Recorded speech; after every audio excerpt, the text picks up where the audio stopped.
You got it. Has it started?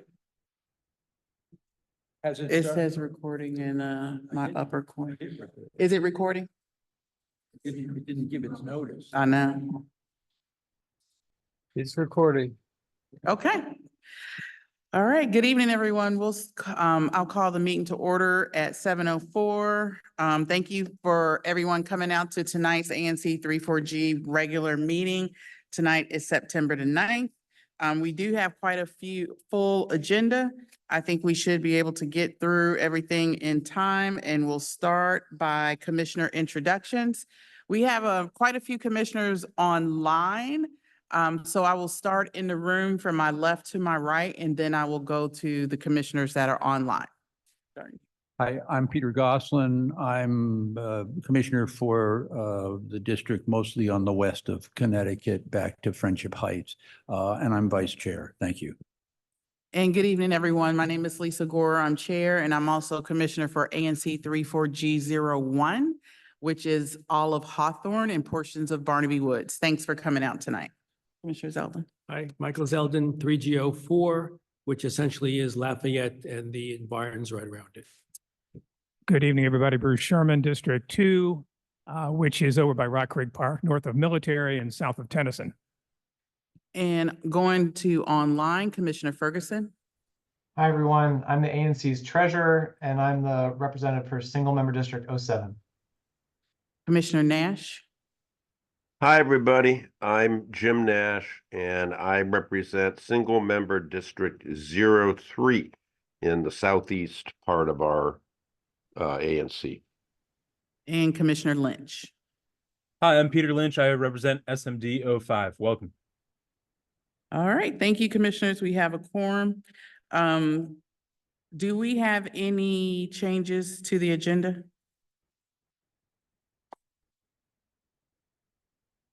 None? I would ask that we amend it to approve the June 24th meeting minutes. Okay.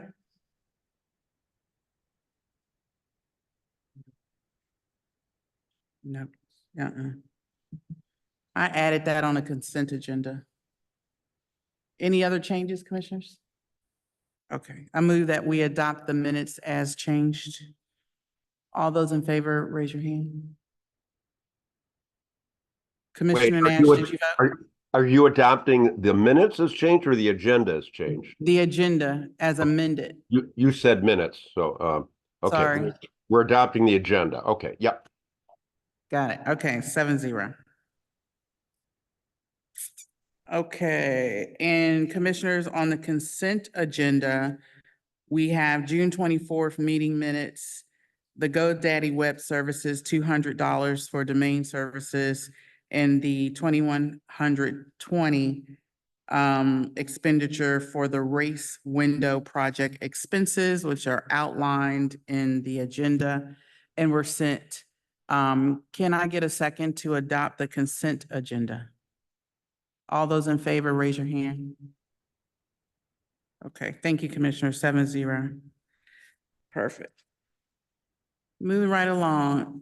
This portion of the agenda is a regular item on our agenda to allow community members in the audience and online to raise any questions or issues with the ANC that is not on the current agenda. Any residents that have any issues that they want to present before the ANC that are in person, please approach the mic. Anyone that's online, if you would like to raise your hand, we'll recognize you as well. Yep, go on. Please. The people online need to hear you, so hang on a minute. You have to speak right into the mic. Just turned it on. Hello, there we go. Yes, I just wanted to announce my candidacy. I'm running for ANC 34G01, which is Hawthorne and Barnaby Woods and a little slice at Chevy Chase. And I just want to let people know I'll be around if anyone has any questions after the meeting. My name, thanks you, very good. My name is Lee Mayer. Thank you. Any other community members? Guess so, right? I mean, this is the official time to announce that you're running for something. I'm Liz Nagy and I'm running for SMD 07.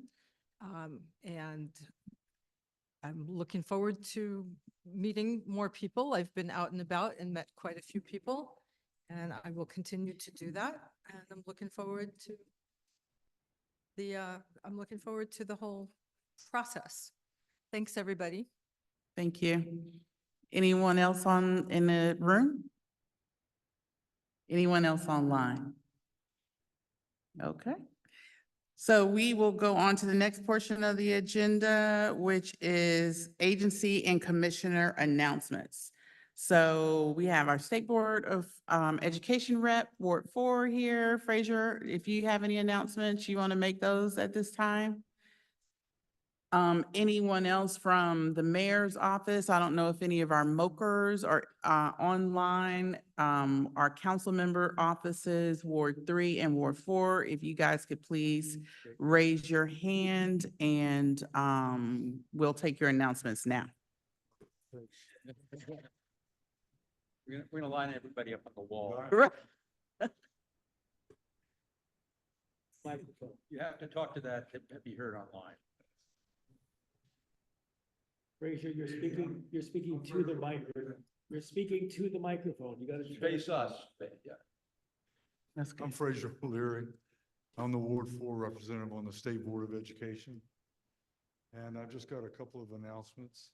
Please speak into the microphone. We opened up a brand new school in Ward 4 at Dorothy Height Elementary School at the corner of 13th and Allison. And Truesdale, which is under construction right now, finally moved out of the building this year. So now Truesdale is at the Sharpell School, which is right next door to Dorothy Height. And they seem to be very comfortable in their site. And hopefully they'll be back in their new school by the beginning of next year. One thing that happened this year that hasn't happened since I've been on the board, which is 6 years, is we really didn't have any real HVAC problems in the schools in Ward 4 for the first time. That's good. Luckily, the schools, if the schools had opened a week before, then I wouldn't be able to say this, but they fixed all those before schools opened.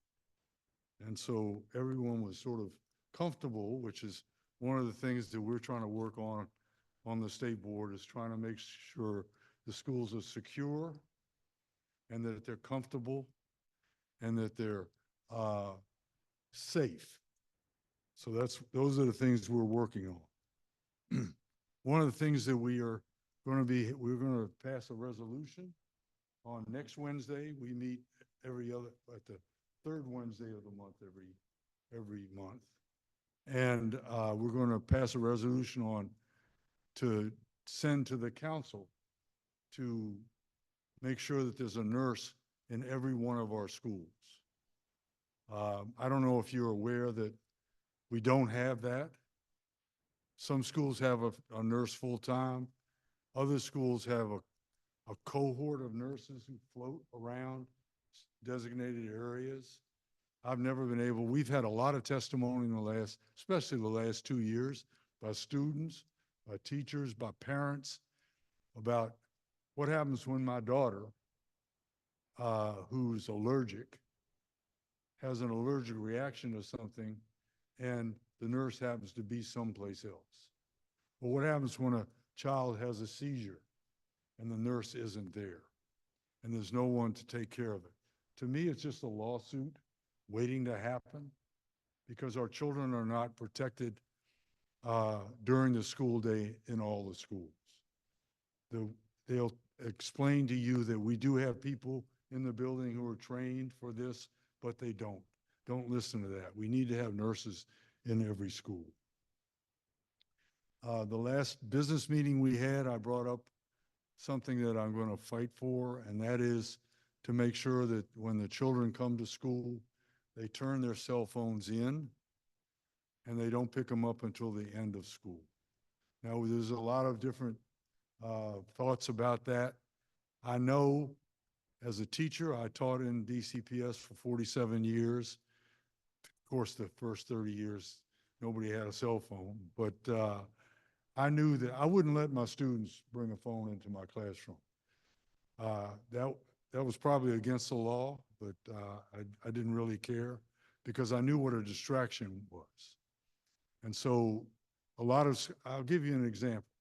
Whittier Elementary has, when the students come to Whittier Elementary every day, they've got a bin right at the beginning, when you come in the front door, and all the students put their phones in the bin.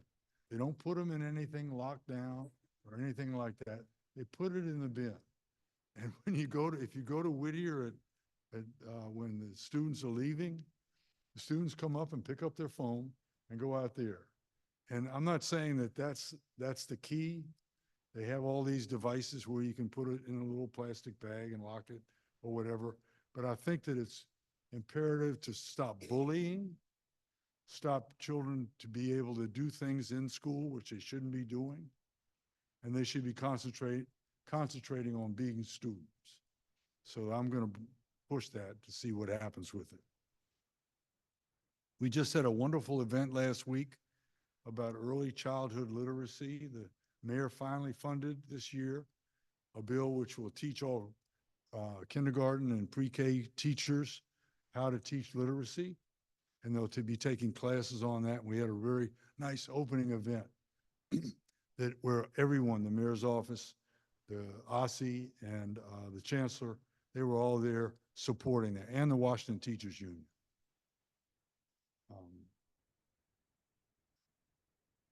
A secret I didn't know about, but the representatives on the board get $1,000 a year for community outreach.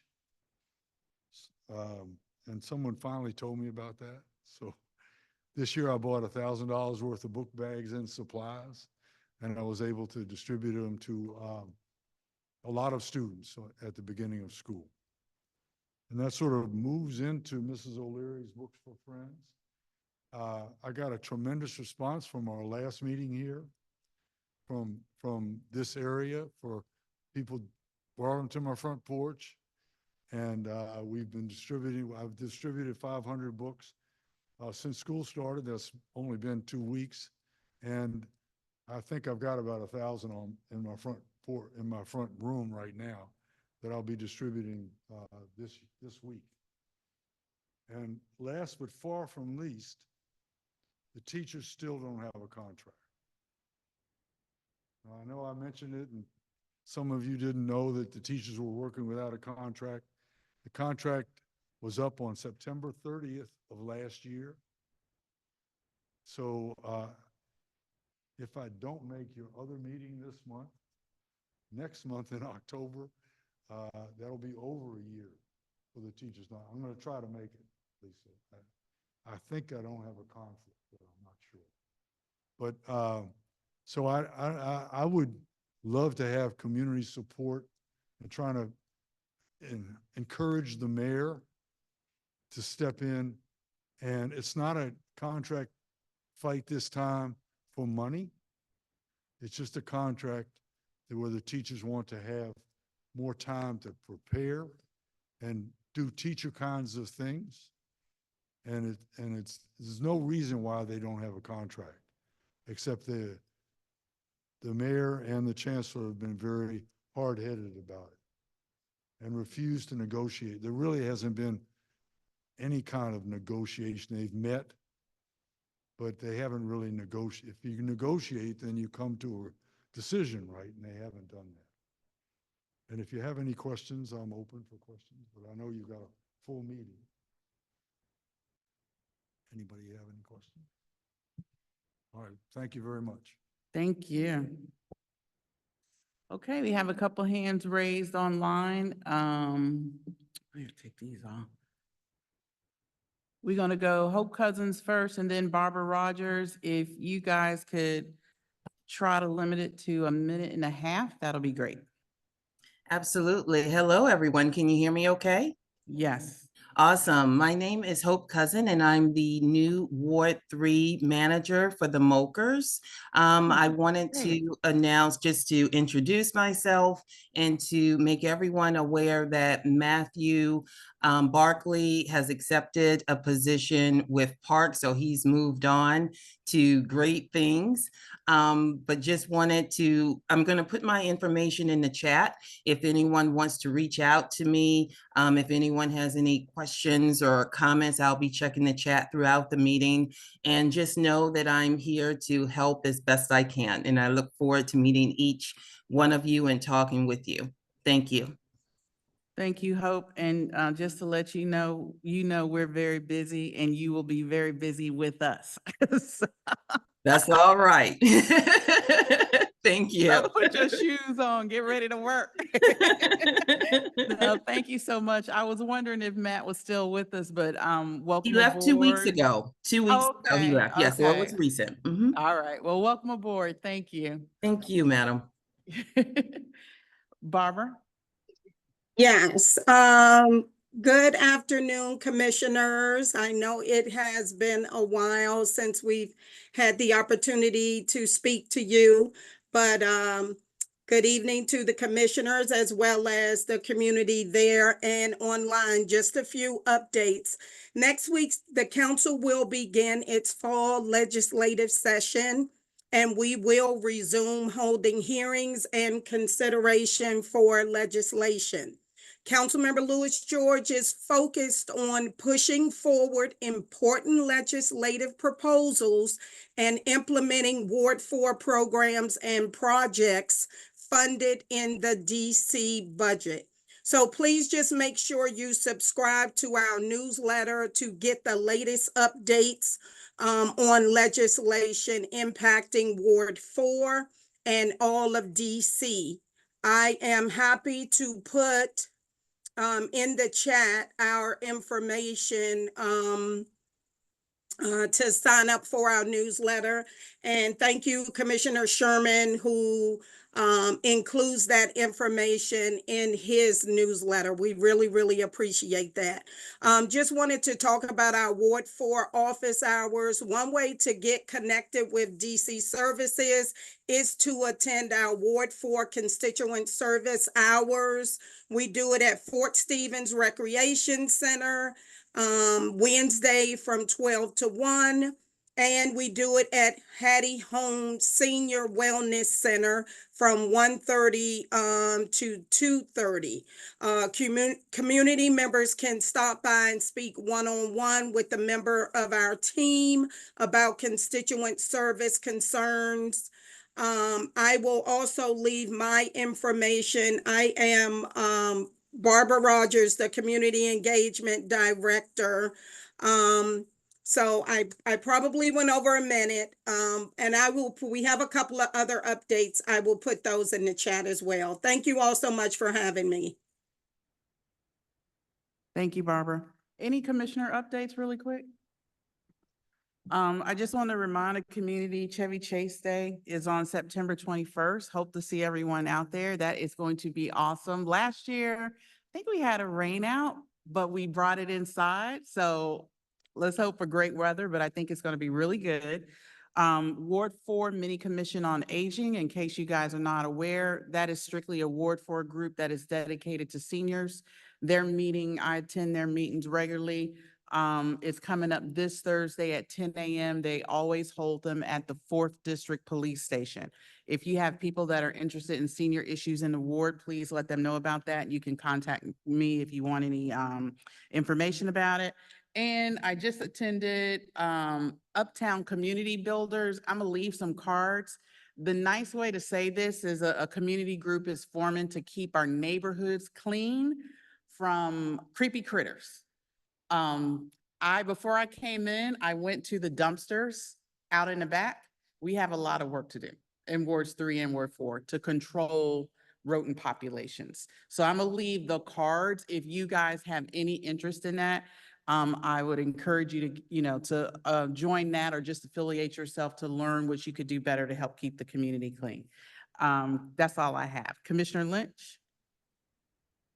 Thank you very much.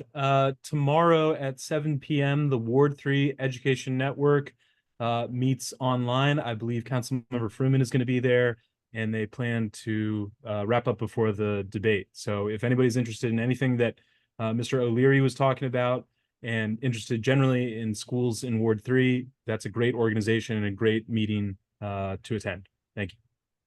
Commissioner Lynch, do you have a link that you could put in the chat for that? I sure do. I'll put it in right now. Thank you. Yep. Great, thanks. All right, so we're making pretty good time. Next is an update from the ANC Transportation Committee. They want to talk about the threat to bus transit in Chevy Chase and the bus transit working group's plan to address it. Commissioner Nash, you want to Yep. lead into that? Yeah, thank you, Chair Gore, for putting us on the agenda. We have 3 brief presentations. We're going to start with Cal Simone about the expanding bus desert in our ANC. And then we're going to go to Michaela for an update on what we have done. And then we're going to end with me on looking forward. So take it away, Cal. Hi, can somebody help me share the screen? I don't have access.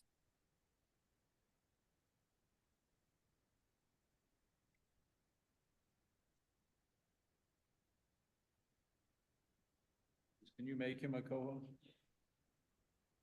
Okay, there we go. Thank you.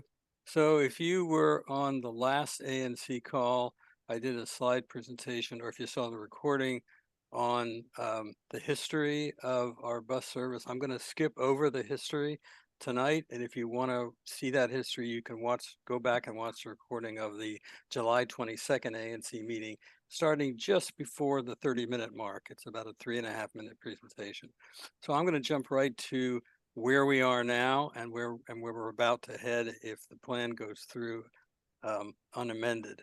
So this is what we have now: the M4, the E4, the L2, and the L8 going north of the circle. And I'm going to flash back and forth between this and what they're proposing.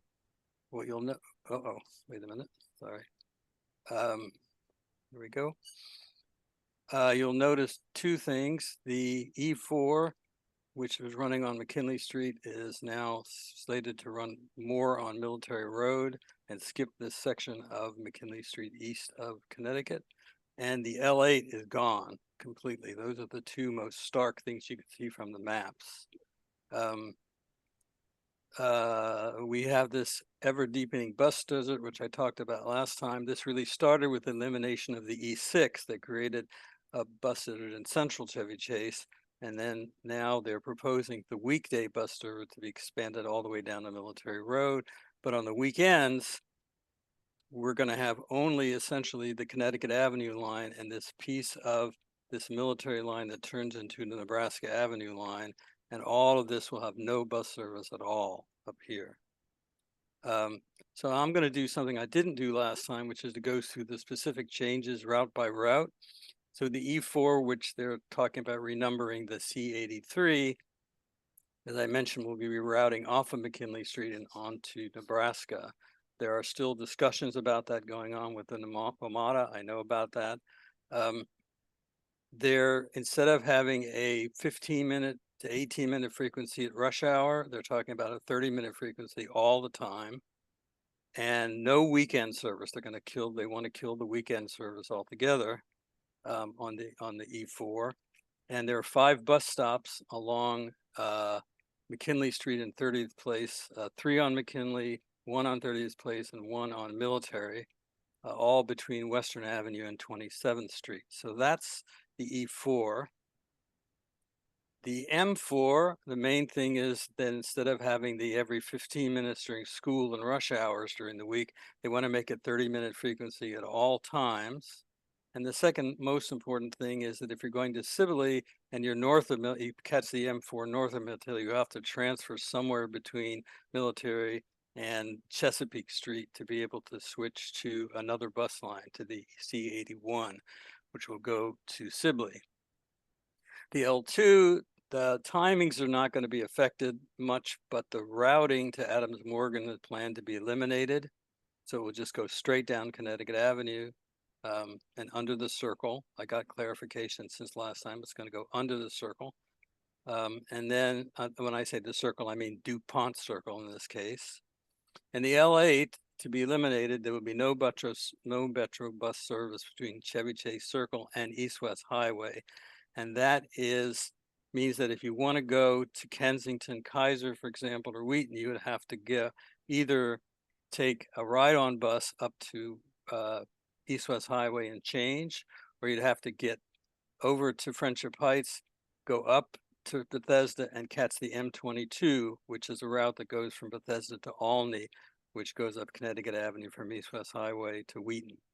So those are the changes by route. In the summary for this section is proposed plan beefs up the service on the main thoroughfares, but cuts the service within the neighborhood. This is not just happening here in Chevy Chase, but it is more severely happening here in Chevy Chase than anywhere else that I can see. The other thing I'm going to mention before I turn it over to Michaela is a bit of the timetable. And this is all from different sources, and you know, WMATA itself probably doesn't really know for sure, but it looks like they're going to, they're taking they're currently studying all of the comments and feedback they got, which I think was something like 14,000 responses from the community, from the various means they did it with. And they're going to make some additional revisions. Obviously not everything that the community asked for is going to be put in. And then they're going to share those revisions with a couple of other internal groups, I think. And then that'll be in late October or early November. So we're estimating that they're going to vote on that plan at the November 21st meeting of the WMATA board. And with that, I'm going to turn it over to Michaela.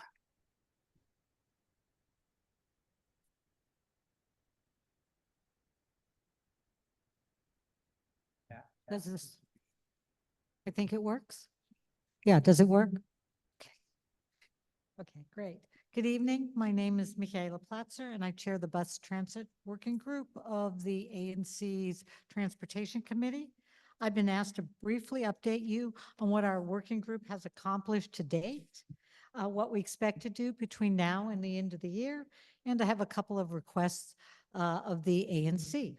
So what have we accomplished? We've been extremely busy since mid-May when WMATA released its so-called Better Bus Network redesign proposal. Our team alerted the ANC to WMATA's request for input on its proposal, and we proactively solicited feedback from residents in Chevy Chase on the overhaul. We offered written comments, attended WMATA's pop-up events, and responded to WMATA's survey on changes to bus routes most directly affecting bus service in Chevy Chase, namely the E4, M4, and L2 bus lines, which Cal just reviewed.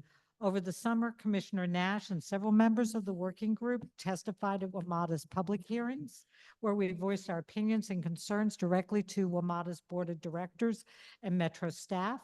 We also participated in town hall meetings organized by Ward 3 and Ward 4 council members, which Commissioners Gore and Nash also attended.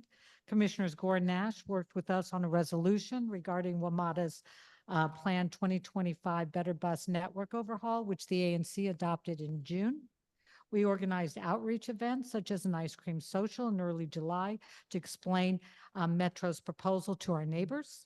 One pressing issue for the working group, and I hope for the ANC as well, is WMATA's consideration of the thousands of comments, testimony, and the survey results it received during the public comment period, because we as a public have no visibility into that feedback and what WMATA is planning to do with that feedback. Echoing this concern, in late July, the Washington Post published our letter on the Better Bus Plan titled DC Bus Blues, outlining our concerns about the Better Bus public engagement process. Earlier this month, we submitted a public records request to WMATA asking for the results of the Better Bus survey so that we can also better understand the pain points for riders from changes to bus routes and services that impact bus transit across our ANC. They're saying they can't hear you online. Oh dear. Yell a little. Maybe just talk up a little bit. What should I do? Move back? move forward? Okay, speak louder? Oh, because it's echoing in mine. Okay, is this any better? Yes or no? I'll keep trying. Not really. It's, If you can it's get fine with closer- us, but the people closer to the online are mic, saying it they would can't help. hear you. If you can get closer to the mic, that would Get help. closer, closer, like that? Yeah, Okay, that's sorry, better. that's echoing. That's my problem. Okay, what do we do? Sorry about that, guys. Okay, what do we expect to accomplish next? Coming changes under the Better Bus Plan will affect routes in our area, including the M4, as Cal mentioned, which will run less frequently, the L8, which will be eliminated entirely, and the E4, which will no longer operate on weekends, among the other changes that Cal has already noted. If WMATA approves the Better Bus Plan as proposed in May, these changes will take effect on July 1st, 2025, so next summer. We are also closely tracking the upcoming vote by WMATA's Board of Directors, as Cal mentioned, which we expect will happen later this fall. We'll keep the ANC informed when we know more. We're also keeping an eye on Metro's FY26 budget. WMATA forecasts its budget deficit will continue to grow next year, suggesting more service cuts in the months and years ahead. Unless WMATA can identify and secure a predictable, dedicated, and sustainable funding source to close the gap in its operating budget, the M4 could be at risk during the next round of cuts to bus service, given that its annual ridership numbers are low and its annual operating costs per passenger trip are high. During the pandemic, Metro canceled the E6, citing low ridership numbers as the reason.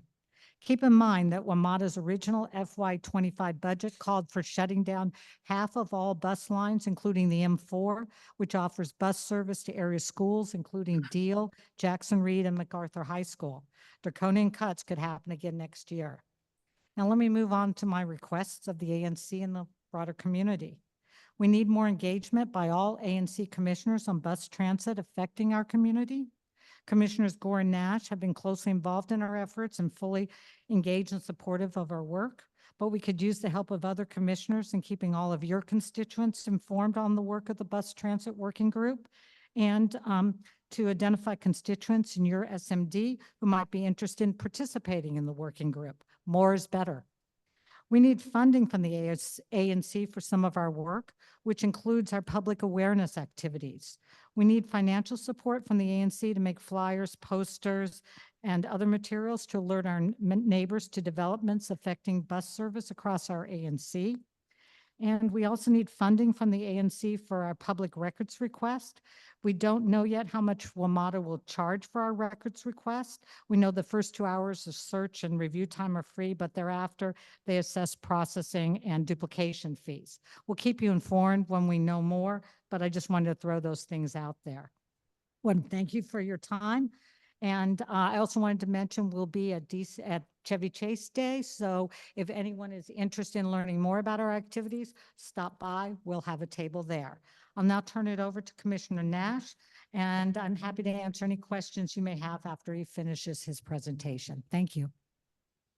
Okay, thanks a lot, Cal and Michaela, for your presentations. And I want to mention that Cal had to abbreviate what he said a little bit, but if you recall what he did the last time, this is what they're doing now is only the last most recent step in a long process of cutting bus service in our area. If you go back 20, 30 years, there were buses all over the place here. So this is a long-term trend. I'm proud of what our bus transit group has done to fight these most recent cuts to our bus service that WMATA is proposing. And Michaela has explained, we all worked really hard on this, and we were able to engage many community members in this effort. I believe what we did is probably unprecedented in the history of this ANC when it comes to bus transit. And it is too early to say whether all of our efforts to engage with the community and WMATA to tell them not to cut, whether our efforts will bear fruit. We won't know till late October or November, probably. But even if we are successful in reducing WMATA's cuts to our service, this is not, in my view, a satisfactory outcome. Number one, because we are playing defense. And, you know, like I say, we've lost over decades. And sooner or later, it seems to me, we're bound to lose again, whether we lose this round or the next round. WMATA simply does not have the money to fund a citywide bus system. And because our ridership numbers are lower than other areas, and because we are seen as a rich area out of touch with DC, we are always going to be the first to be cut. Number two, it would be not wholly satisfactory if we were successful in reducing the cuts, because we need more bus service, not less. For example, we need to restore the E6. We still have large areas of our ANC without bus service. And of course, we have no metro service at all here. We have seniors who want to age in place and who rely on buses because they can no longer drive. And so cutting our buses will force these people to move into retirement communities or move out of the area. Is that what we want? We have children who rely on buses to get to school. And, you know, this is threatening their ability to do that. And by the way, something no one ever talks about, we have a climate crisis. And we have plenty of commuters who would like to take the bus and not cars in order to get to work. So finally, I learned in my work on this issue that buses are also a community building service. People talk to one another on the bus. And and they don't do that on the metro very much. We live in a lonely country and a lonely city. Cutting the buses are going to make that worse. And also, the E4 in particular connects us with DC neighborhoods to our east. DC officials often criticize us for not feeling like we're part of the city, like we're this little, you know, privileged enclave. Well, cutting the E4 is only going to make that worse. So my question is, why does our city not care about these big problems? And my view is we need to attack the root of the problem, which I'm going to argue is structural, budgetary, and ultimately political. Why does this rich city not spend the money it needs to have a citywide transit system? Okay, now, as a result of that conclusion, which, you know, maybe you all agree with, maybe you don't, I have a few asks of the ANC. Number one, I would like a letter from the ANC to WMATA, to the council, saying that WMATA needs to communicate with all public schools whenever they plan to cut or change bus service. This is one thing we learned from what we did. The cities had no information about what WMATA was doing, and they were very upset. Okay, so that's number one. Number two, I would like to work with our two council members, the council transportation committee chair, the mayor's office, to try to tackle this structural budget problem of underfunding our buses, which I just do not understand. So I would like a letter of support from this ANC so that when I engage with these higher up officials, they will know that the entire ANC is behind me. Three, we have outlined this evening steps that we have taken and are taking and plan to take to address this structural, not unending problem that we see in DC support of bus transit. And so my final ask of the ANC is, given what we have presented to you, what does the ANC Commission plan to do about it? In addition to what we have presented to you, I'd like you all to think about what you have to offer to us and to our residents who want to take the bus. And if we keep doing what we're doing now, there soon will be no buses in this area except maybe the L2 going downtown. All right.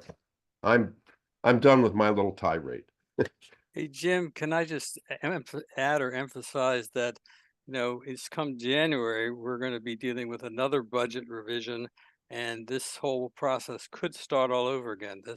We want to find a way to make this stop happening on an annual cycle by cycle basis. Amen.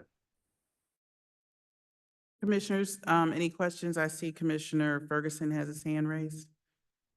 Yes, responsive funding, I'm the treasurer, and it'd be helpful if the committee communicated with me and the commission far in advance of expenses.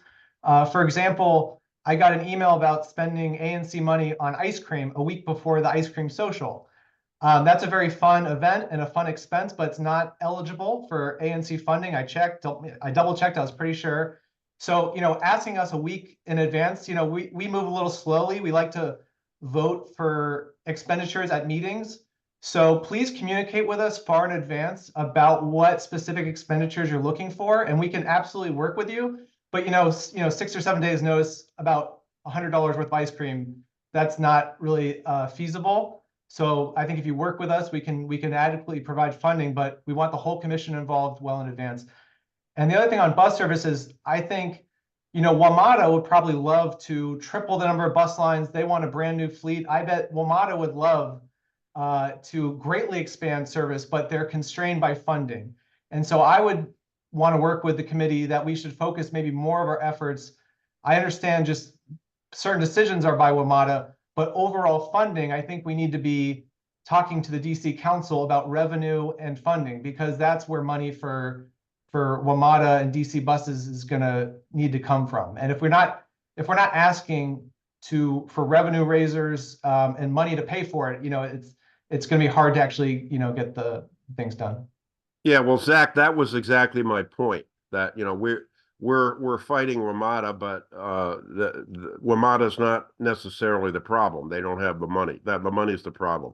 And as for those budget things with the ANC, Zach, we are communicating with you ahead of time. One problem is that, for example, on the FOIA request, we know there may be an expense there, but we don't know what it is. As soon as we know what it is, we will get it to you. And the same goes for these other items that we don't really know what they are often until we actually spend the money. We'll send in the request, and if the ANC can fund it, fine. If not, we'll do it ourselves. But it's hard for us often to plan ahead because we don't know what it is until we do it. Okay, Jim, Commissioner Nash, I might have missed this in an earlier presentation, explain what the FOIA request is, what Yeah. information we would The be FOIA into FOIA. Sure. Well, actually, I can, although Michaela, I think, knows even more about it. Michaela, you still there? Yeah. We are simply, as I mentioned, we're simply looking to understand what WMATA did with all of our responses. So I don't know, I think Cal said there were 16,000 responses. I'm not asking for every single response, but we'd like to at least narrow down the responses to our particular area, because we'd like to get a sense that when WMATA goes forward and votes on this, did they take those comments into account, or did they simply discount it and move forward smartly without us? But then why did we waste our time doing all the other things that I listed earlier? So that's our concern, is that we have no visibility into what WMATA is doing with respect to our comments. As I understand it, at some point they may issue a report, but a report after they vote doesn't help us very much. Yeah. Okay. I guess my only other comment, Jim, I'm definitely supportive of the ask you have of the ANC. One of the things I think is very problematic for our jurisdiction, because of the way we're structured without statehood, is just representation and voice in terms of community members. I was really disappointed when we attended that meeting that WMATA definitely seems to think that they do not have to address ANCs. I understand we have a lot of ANC commissions across the city, but I am sure if they even called a Right. ward by ward ANC meeting where the commissioners could attend and advocate on behalf of their constituents, that's at least something. But right now, we have WMATA just doesn't simply answer to us. And to me, that is a major issue that we have to try to fight for in the district. I mean, and when you're talking about the budget, you think about how much the district has contributed and contributes to WMATA. To cut off that form of elected representation is very problematic. So I think we should push that as well. Yeah, but Lisa, that's why I'm asking the ANC for a letter of support so that I can go to the council members and the mayor and ask them to put some money in our budget to support a citywide bus service. Is that not I mean, I know they're not going to listen to me. Is that the way to go? We're saying the same thing. Okay. And one thing I think, I know a lot of people are not on social media, but this is, I think, one topic that you would find a lot of camaraderie with other ANCs. You might want to consider ANC sign-on letter. I know the OAG or OANC just ruled on sign-on letters. Was it OAG? Must have been OAG. There's an opinion out there, and this would fit, I believe, within the parameters of a sign-on letter. So you might want to even think about that. Okay. Commissioner Sherman? First of all, I want to commend the Transportation Committee for the work that you're doing and staying at this. I know it's frustrating when it's difficult to get WMATA's ear and have them pay attention, so I appreciate that. I support adding our voice by way of a letter. Commissioner Nash, I'm happy to sign on to that. Thank you. Kayla, to your appeal that we inform our constituents, just today in my latest newsletter, I tagged this conversation about the bus routes. I linked to the resolution from June. I regularly inform people about the bus situation. I think to be productive, though, for our constituents, when we all recognize the difficulties we're having with WMATA, many folks will ask, well, what more can we practically do? We're having a hard time breaking through. We do not have a great weight provision, needless to say, with WMATA. And it's hard for us to have influence given the way things are structured. That doesn't keep us from staying at it. And again, I commend you guys for doing that. I suppose one thing that would be helpful, and maybe this is in the FOIA request, which would be to say, for example, what degree of increased ridership or demand or show of support would WMATA need to see to reinstate the E6 bus? Exactly. Because when they during COVID, as you know, when they canceled that bus unilaterally with no public recognition, no hearing, and we've protested that circumstance, they did say that ridership had ebbed prior to COVID to the point where it was very difficult to argue, given the overall budget constraints, to sustain it. So when we talk about reinstating a bus line, a bus route, I would at least want to know from WMATA, what do you need to see? Yeah. Mm-hmm. Yeah, that's a good point, Commissioner Sherman, and I've made note of that. Thank you. I really support everything you're saying, Bruce, and that's our biggest frustration, particularly with respect to WMATA. We have basically, I know I personally have begged WMATA to meet with us, and it's basically like talking to a blank slate. We have this input, they have a process, and they shut us down. We have asked precisely those questions. What are the metrics? And is it even fair that in a low density community, you expect certain ridership numbers? Because after all, the E6 simply feeds into the greater metro system. It's a public good, it's a public service. They pretend to be operating like a business, but tell me a business where only, I think, 17% of its budget comes from riders. That's actually how much of the budget comes from actual writers. So a lot of what they say is disingenuous, but the most frustrating part is there's never any give and take. They set up these meetings, they won't talk to the ANC. We have begged. The basic response we get, and I have asked countless times, we're sorry, we can't go to every ANC. So it's not possible for us to talk to you. This goes back months. I started asking for this meeting in January. It is now September. They never found time between January and September to have one meeting with us. And we're simply told they are too busy or they don't respond to us at all. And that's where we can use the help of the ANC, I believe, because maybe as a collective voice, instead of the bus transit working group begging over and over again and getting no result, perhaps if the whole entire ANC comes together and says, no, this has got to stop, and we need a dialogue with WMATA so we understand the metrics, how we can change the metrics, because frankly, the reason the E6 disappeared was because they cut service. There was death by 1,000 cuts. They stopped effectively operating the E6 in any meaningful way. Myself and some of my colleagues here stood up at Friendship Heights waiting for the E6 to come once every 40 minutes. How many people are going to stand for that, and how many people are going to continue to take the bus under those circumstances? And that's what we're facing today. And I'm not sure that WMATA understands that or is taking any of that into consideration. Yeah, well said. I'm gonna go to Commissioners Lynch, who I know hasn't had a chance to speak. And then I'm just gonna remind everyone, we need to start our next topic at 7:54. We're due on the natural gas resolution at 7:50. Commissioner Lynch. Yeah, thanks. Commissioner Nash and the Transportation Committee, thanks so much.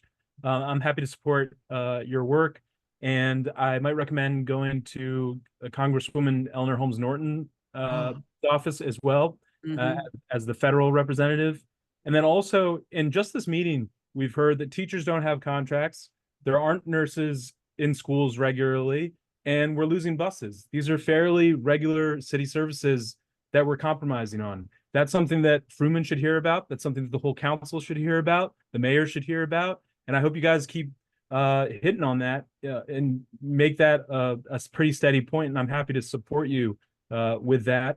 And I also think Chair Gore's point about lack of DC statehood is certainly impacting this. And then on top of that, even though I believe it's the OANC that has said they disagree with these sign-on letters, I think you better believe that there's tons of people across the city that would support this as well. And I think that's a powerful tool that I would happy to help you all try to implement and get other commissioners across the city on board with amping up these services. And then finally, Commissioner Nash, I think you make an excellent point about the unifying nature of buses and the way they bring people together that otherwise would never have been brought together before that. And if we start losing that, you start losing the connective tissue in our communities, and that ought to be unacceptable. So thank you all for your work and keep it going.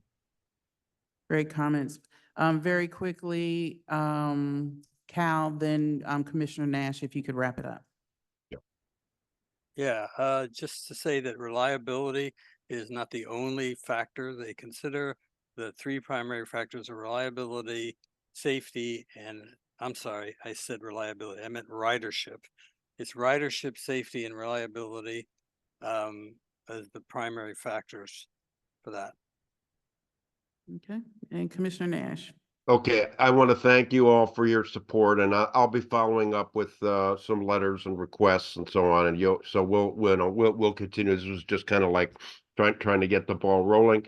And to Commissioner Sherman's point, I asked repeatedly WMATA at town hall meetings, what are the factors besides ridership that they use to decide what buses get cut? And I was told other factors. I asked again, what are the other factors?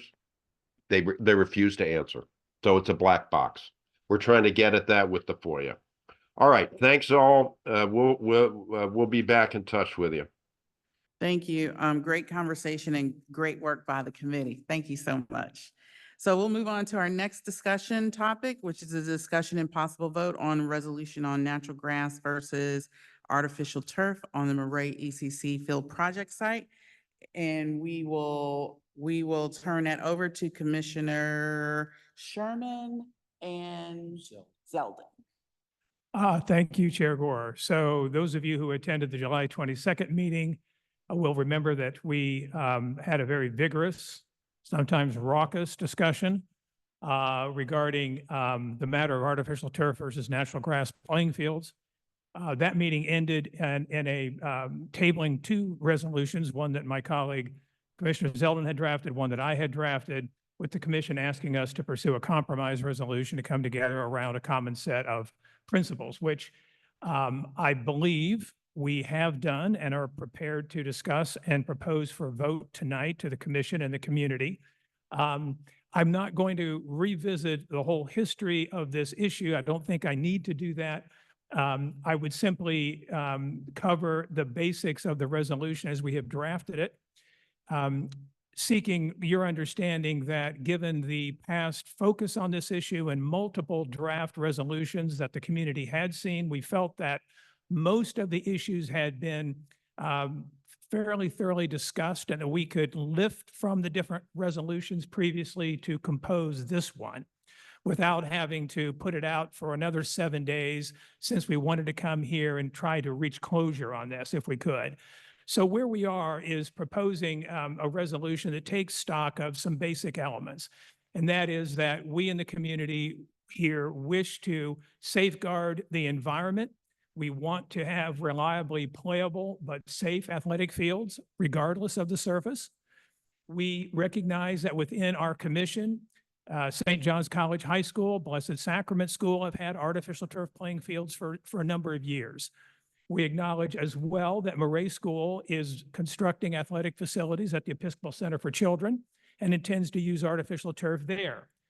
The mounting scientific evidence just in the last year, but going back now 2 or 3 years, regarding chemical contaminants and microplastic pollutants in artificial turf, as we've discussed over the last couple of months, have raised questions as to the safety of artificial turf that we've tried to take on board and looking at in our community the proposed use of additional artificial turf. So we're taking stock of that scientific evidence, which I won't review in great depth and detail here. However, the community, as we debated the concerns about the city's proposed use of artificial turf at Lafayette Elementary School for the renovation of the ball field, the community has voiced fairly strong support for grass. There are 2 outstanding petitions calling for grass at Lafayette and at ECC, the Episcopal Center for Children, that now have more than 1,200 signatures from community members. And we, of course, had multiple meetings on this and have heard from people directly.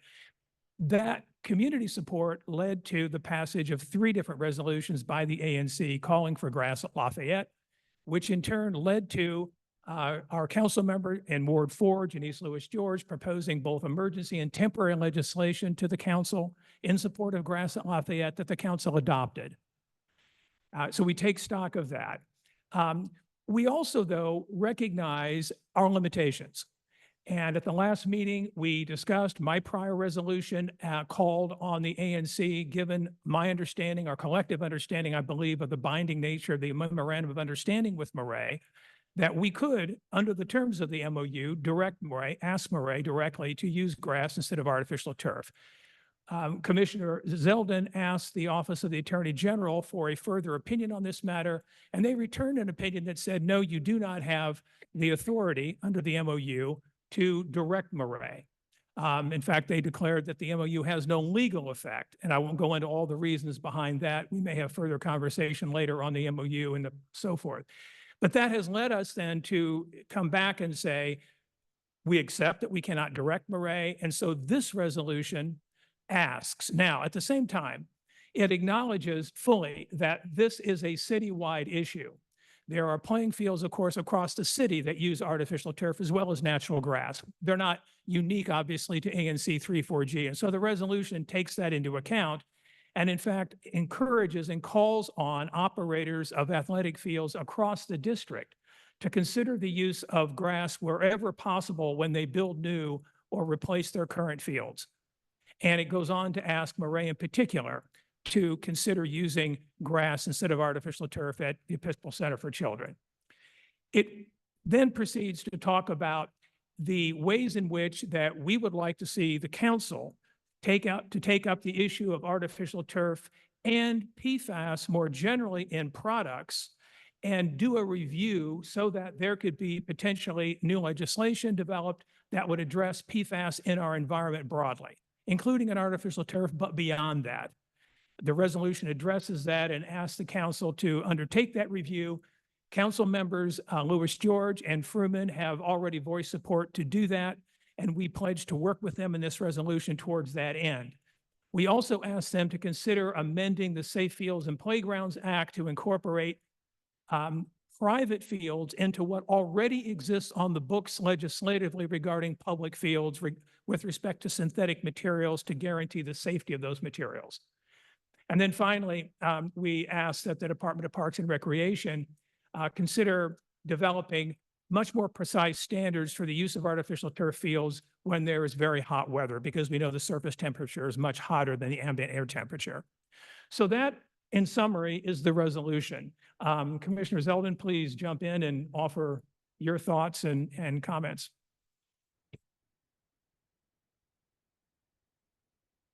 Two or three quick things. One is I'm very glad to have worked with Bruce during this intervening period, and Lisa and Peter and everybody else to reach what we hope is consensus on this. It's not perfect, but that's what consensus is.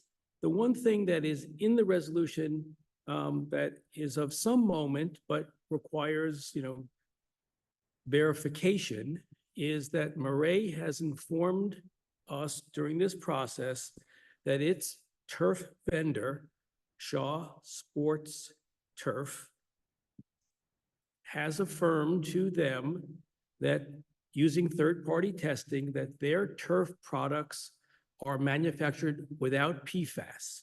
So we asked the question last July whether or not there is a PFAS-free product on the market.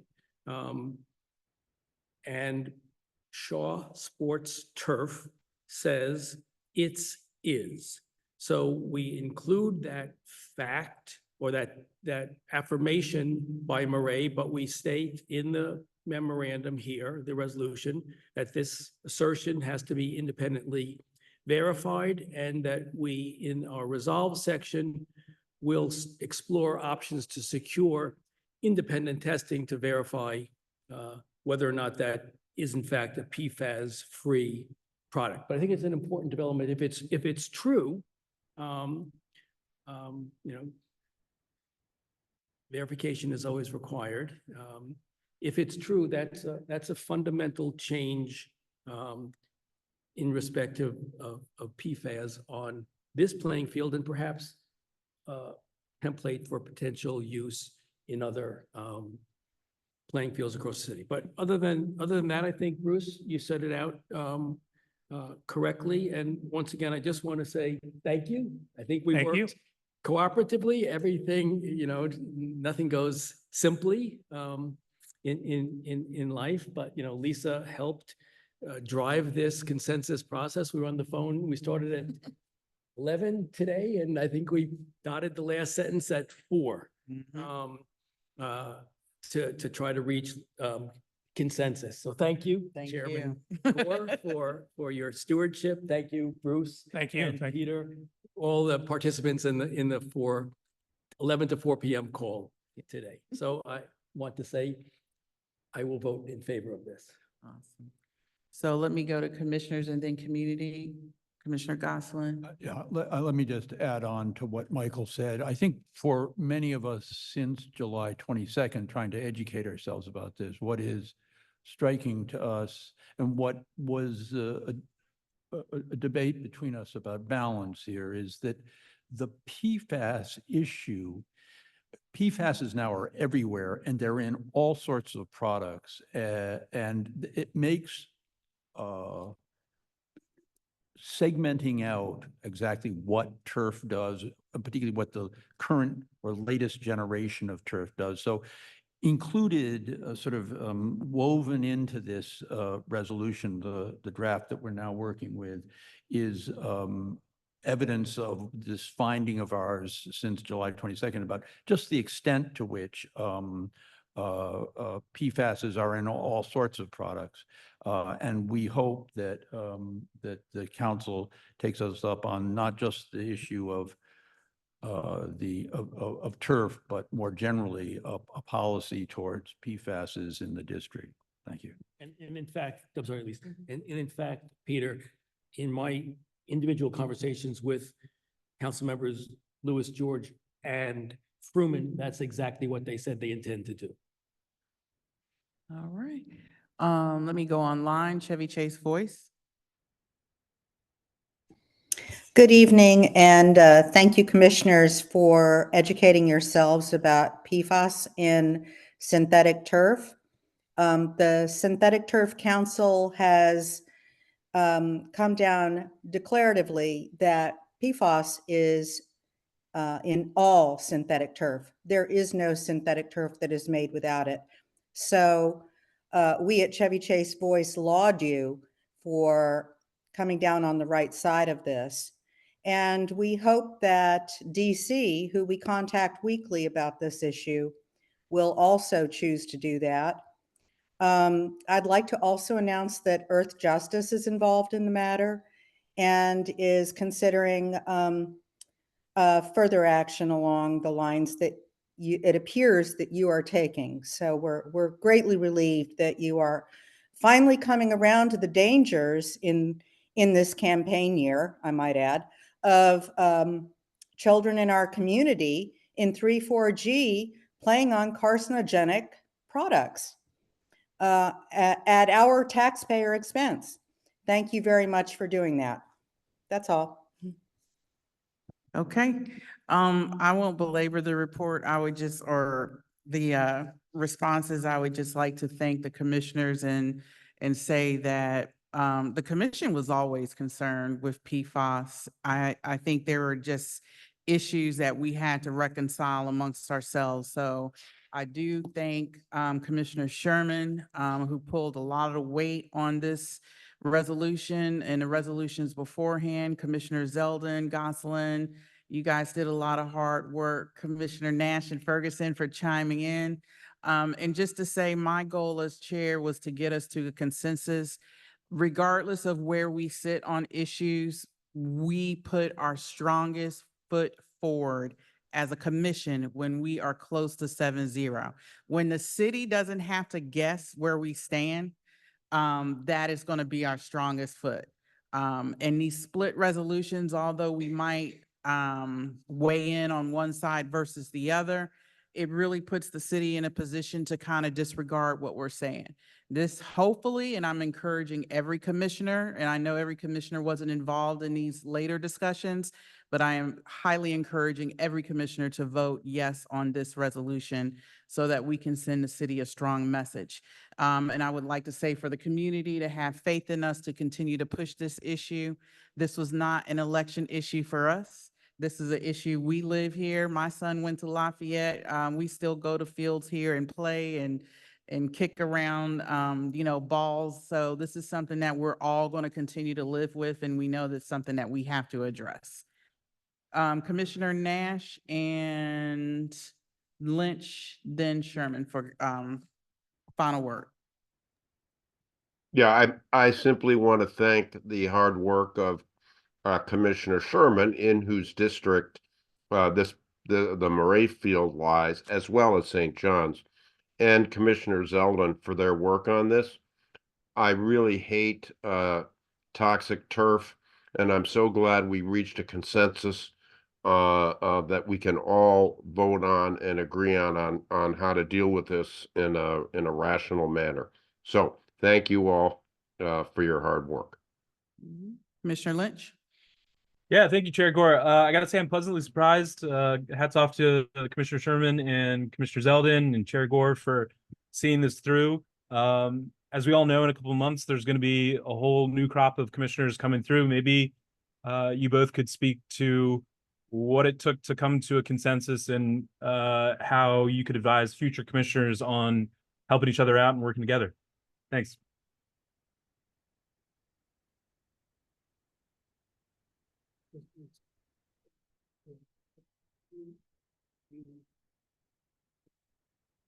Of a friendly amendment.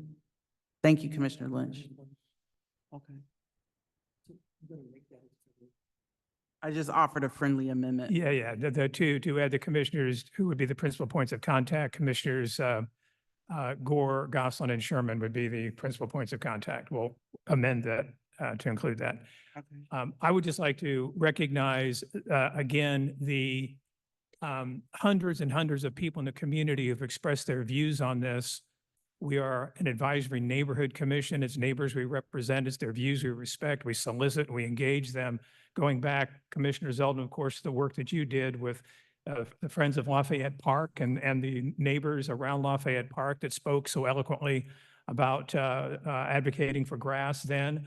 And I also recognize that there are members of the community who also support artificial turf. Mhm. We listen to all voices. There are many people in my single member district who've reached out to me. As you can imagine, the ECC is directly across the street from our house. And we've been following this matter very closely for a long time. I respect those views, and I respect the fact that there are people who have different opinions about artificial turf. One of the things that we have sought to do, and we will continue to do, is to educate the community to the best of our ability, bringing experts to help us understand the nuances of this very complex issue.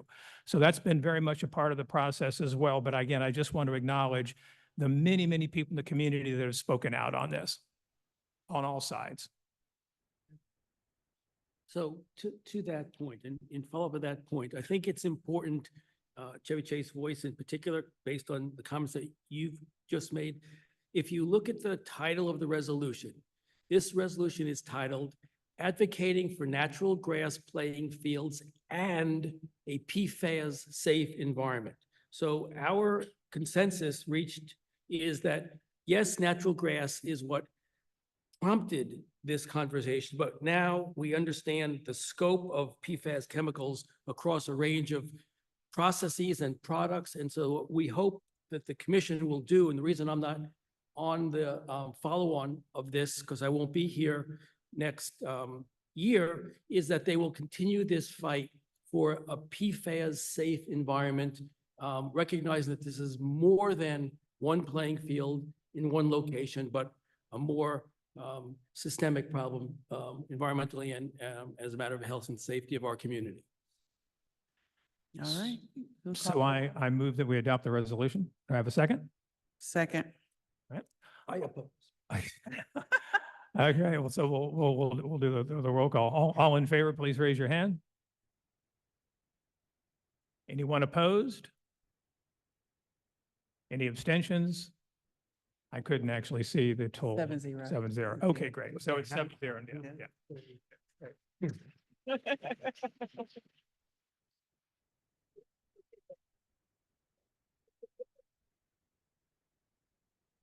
Outstanding. Thank you all. Thank you, community members, for your patience with the ANC. Sausage ain't always pretty being made, but we eventually get to some good meat. So thank you.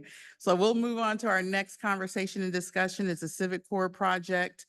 As much of an update as DMPED can give us, and an introduction to the new project lead. And can I suggest that you just come, if that doesn't work, come up here and use one of these. Yeah, you just- guys can sit we- right there. People Yeah, that'd be a people good really idea. need to be able to hear you. Yeah, just, right, there you go. And speak.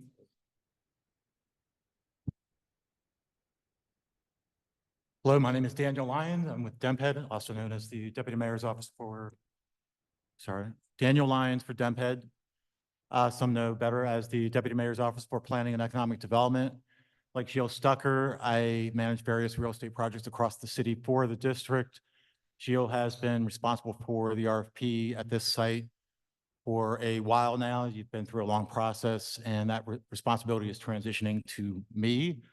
And I just came here tonight to introduce myself. Questions for DMPED? Can you give us an update on, so the RFP is closed, sort of for the community members that are interested in this next steps? Yeah, I think the next step for the community really is the disposition hearing. And I believe Gilles has given updates about that in the past. And it was in the, I know it was in the our RFP presentation, which continues to be on our website. But the disposition hearing is similar to the surplus hearing. We'll have an open meeting, invite the community, invite you, give you notice well in advance. And at that meeting, the developers, the respondents to the RFP will present directly to the community, one after another, and there will be a chance to ask questions of them. And after that meeting, we would ask or hope that you give us feedback, what you liked, what you did not like about each one. Let me ask you a question. How many potential respondents do we have? We're not at that stage yet. We'll Just share generally that across the information. city, how many have you seen typically across the city? Like just average, like Ivy City, how many respondents? It Just- really varies by the project. I mean, there have been cases where I've had 2 responses in the past, and there have been cases where we've had 10 Okay, or even more, I think. okay. Can I'm a little confused about this. A disposition hearing is something that occurs before the council, is that correct? So there's the DMPED process. We held a surplus hearing. I was actually here for that when we did the surplus hearing for Chevy Chase. That's January 2023, I think. Here, let me just cut to the chase. What I'm really There's interested two in, I disposition want to be sure, I want to be sure this community has presentations by the various developers Yes. before it goes to the council. Is that Yes. going to happen? Yes. So that's what I was just talking about before. They will come present to you directly. That will be a meeting run by DMPED. Okay, let me ask this, and I understand that. And that's why I was asking about the number. But what I am hoping and will ask DMPED for is I have a little hesitancy about that presentation being combined with the disposition hearing before the community. And that's the first and only presentation. The community is going to have, I think, a broader degree of presentation of these projects from developers. That's not going to be, I mean, we went through this in the other hearings. We know how this community is. They're going to really want to understand and see those projects, walk through the projects, maybe have an opportunity to talk with the developers, ask questions to the developers. And I understand you guys have your site. The other thing that I'm concerned about is time notification, because this is going to be something that this ANC is going to push heavily with every member of this community. Every member of this community, and I told the commissioners I want to, do another mailer. At least we have got to touch everybody in this community. So I don't want to say this is a forewarning, but a forewarning. We're going to have everybody there that we can have, and they are going to really want to be able to touch this project in these presentations.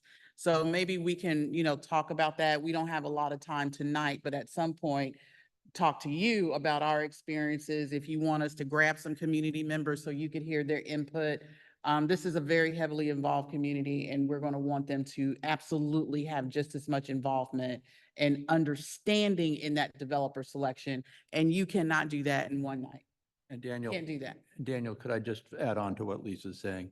We've already, during the early hearings we had, again and again and again, DMPED said, we have this process. We have to notify you in 30 days. Here are the 30 days. And it turned out the 30 days landed us right in the Christmas season. I mean, let's not play those games again. We've told you we need full and comprehensive presentations, and we need them to be somewhat open-ended. And you're just going to ask for trouble if you don't do it that way. So whether you're new or not, I mean, Jill, you know him, he has the experiences having watched this community fight about this once on round 1 here, so. Commissioner Lynch? Yeah, thanks for being here, Mr. Lyons. Do you have a date or a general time frame when you think that meeting will happen?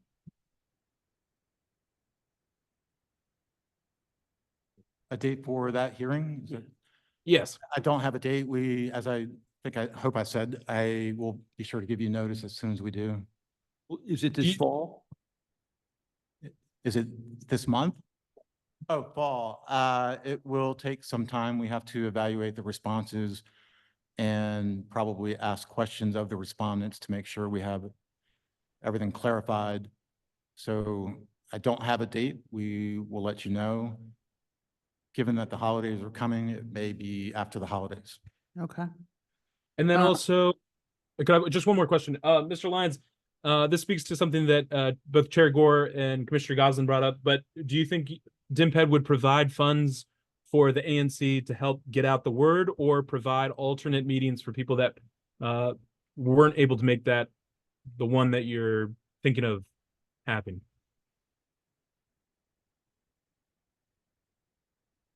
He didn't hear. Commissioner you- Lynch, can you repeat that? He didn't hear you. Yeah, of course. Mr. Lyons, I was hoping that you would think about, or maybe be able to answer here, if you would have funds that can help the ANC and DMPED get the word out about the meeting, and then also communicate what the plans are to various community members that may not be able to get to the one meeting.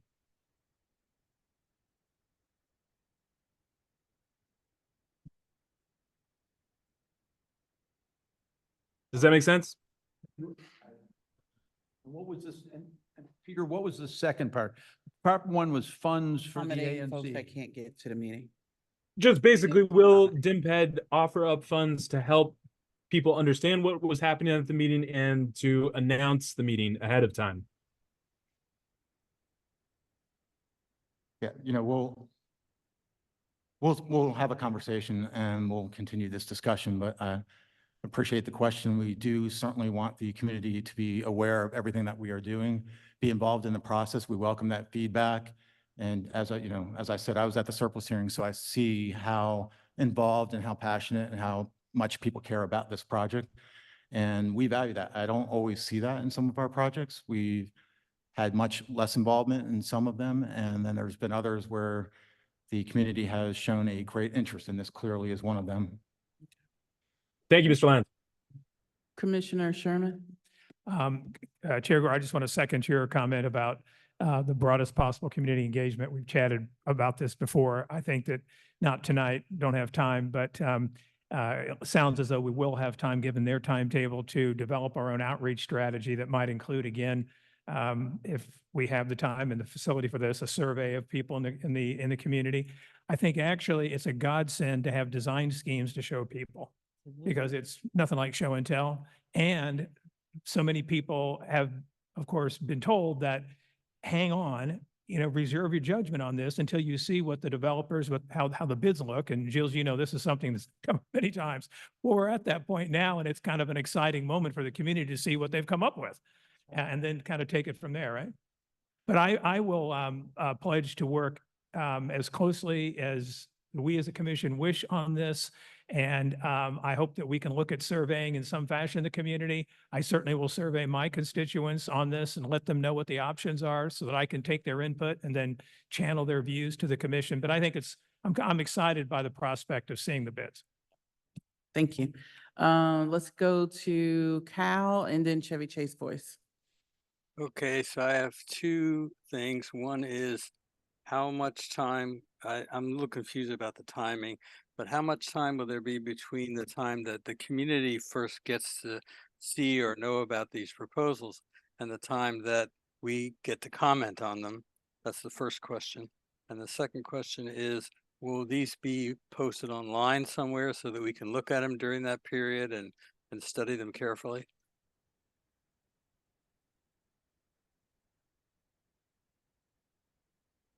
How much time when we first get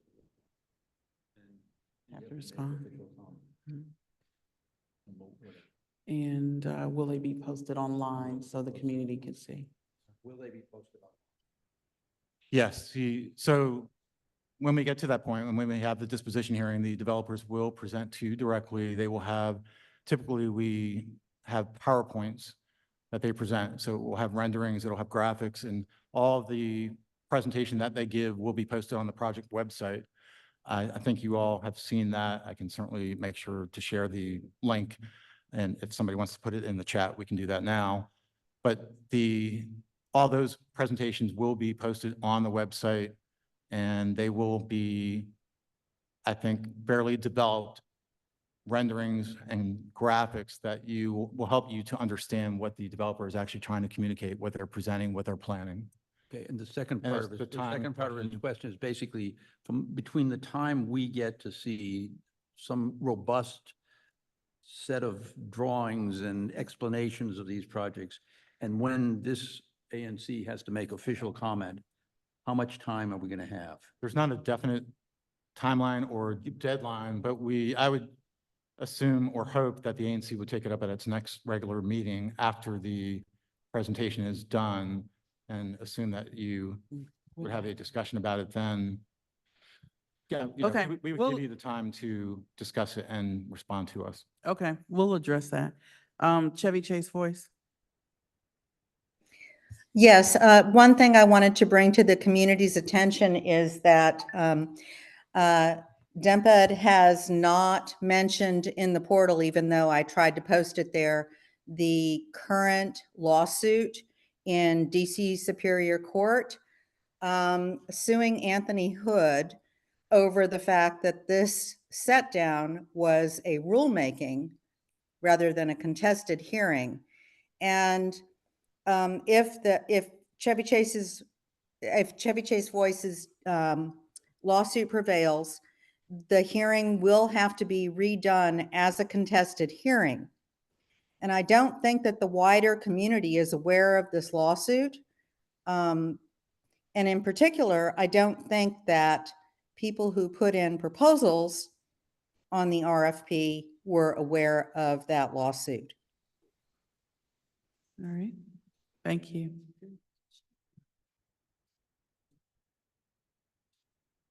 Sure. Lee? Yeah, I was wondering, what is your reluctance to tell us how many people, how many developers submitted proposals? How many? Yeah, why are you reluctant to tell us how many people submitted proposals for the project? We're asking for a number, an exact number. You should know that, right? So we're in the RFP evaluation stage now that the deadline has passed and the RFP responses have come in. And the immediate stage is to vet them for completeness and make sure that they actually responded to everything that they were required to respond to.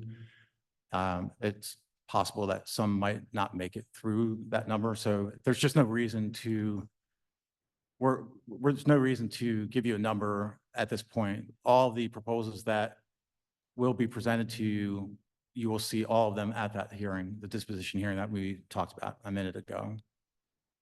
Okay, well, let me rephrase the question then. How many developers submitted proposals, whether they're going to make the cut or not?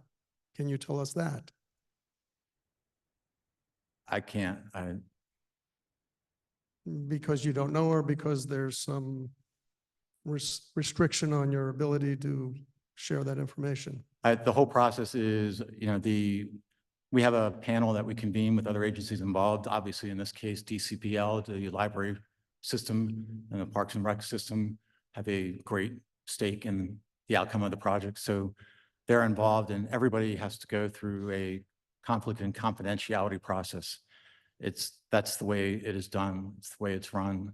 So when we get to that point of the disposition hearing, you will see everything. Okay, you're really not going to answer the question as the answer, but we'll move on. I will tell you, just based on what I heard, is that you're expecting the ANC to take up this matter and presumably make a decision quickly. And I would caution you that the ANC will need more time to analyze these. Understood. Proposals. Another question, we're going to see presentations and drawings, but we're not going to see the actual proposals themselves, or will we? They will present the They will present the essence of the proposal to you. The essence- actual documents that were submitted, no. They include financial information, other confidential information that can't be released. That could be redacted, yes. Okay, I understand. Thank you. Yeah. Okay, we're gonna have to wrap it up there. DMPED, we will be in touch with you all very soon on this to get more feedback. Thank you, Daniel. It was nice, that you came and stopped by, and we'll definitely be in contact. Thank you so much. Welcome to the ANC. Welcome. Okay, so we'll go on, to committee task force reports. And if we could make these real quick, we're actually running pretty good on time with being able to wrap up and get the community center torn down before 9. I'm assuming there's no report from ZDD. Is there a report from the race committee? Going once, twice, 3 times? Yeah, I can talk a little bit, but Well, Cal, if you have a quick 1-minute report, actually, it should be from the committee co-chairs. okay, and they're not here. Okay, so we're gonna move on. Transportation Committee, do you guys have any further? Well, I'll just say in less than a minute that the bus group, you already heard from them. The safety working group, I think we'll have something to say at our next meeting.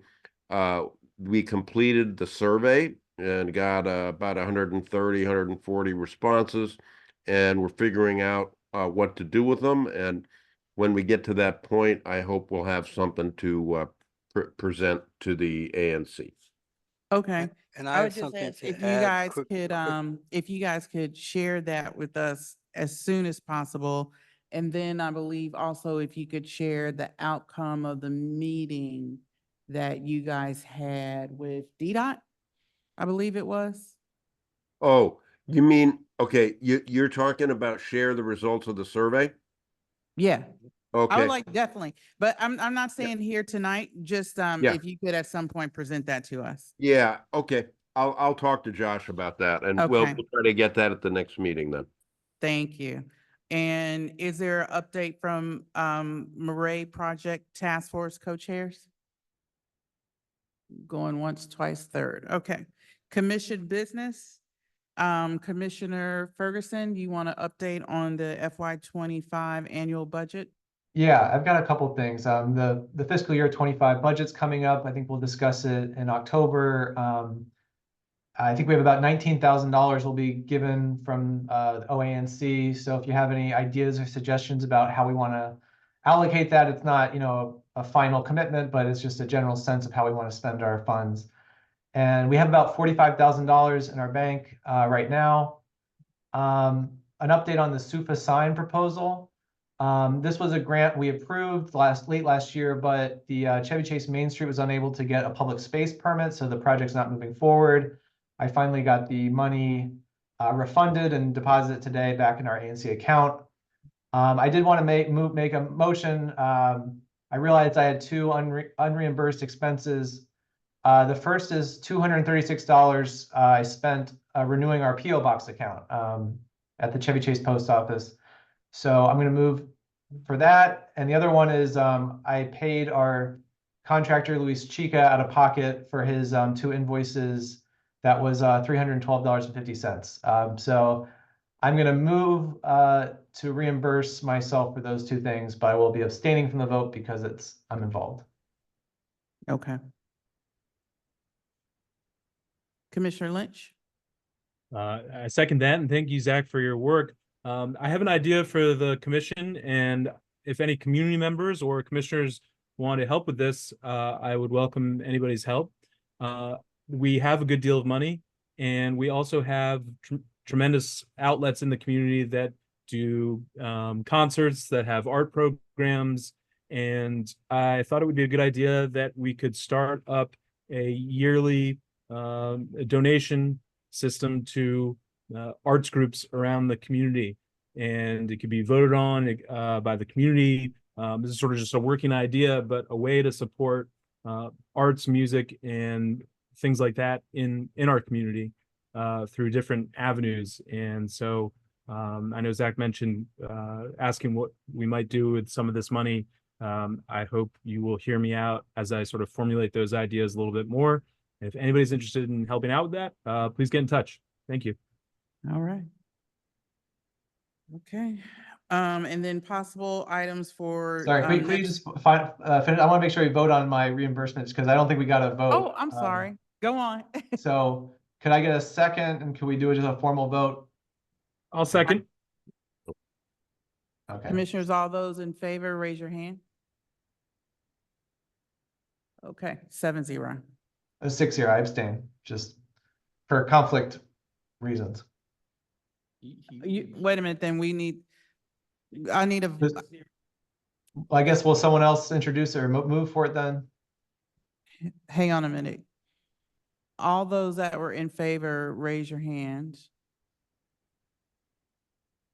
Okay. All those opposed? Abstentions? 1 abstention. Okay, thank you.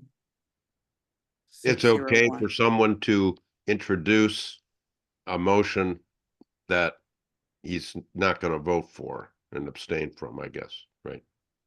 That's fine. Okay. Okay, the time now is 8:39. We adjourn. Thank you, everyone, for attending. Would you put your chairs up on the rack if you could to help us close down?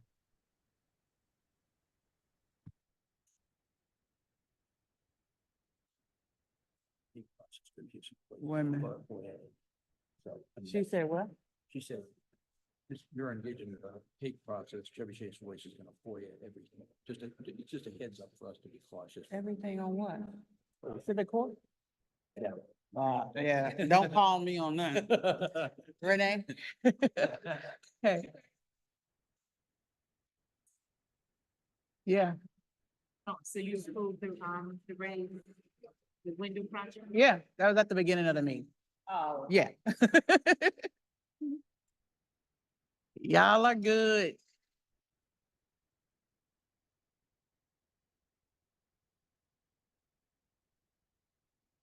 Well,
Okay.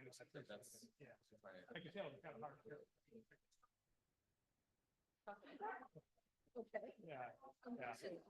The other thing, I mean, if you drop this in the middle of Thanksgiving, Christmas, people are gonna be listed. Yeah, I think is that it actually is a great opportunity. You can see it. It's very, yeah. Or like surplus portion of what? Yeah. No one knows even, yeah. So now we'll see it all and it'll be where it'll be. Yeah. Really good. So, Okay. it's a pleasure to meet you. All right, same, we'll be in touch. Thank you. good. Hey, Bruce, do you have a second? Do you have a second before you leave? All right. Do you have a second?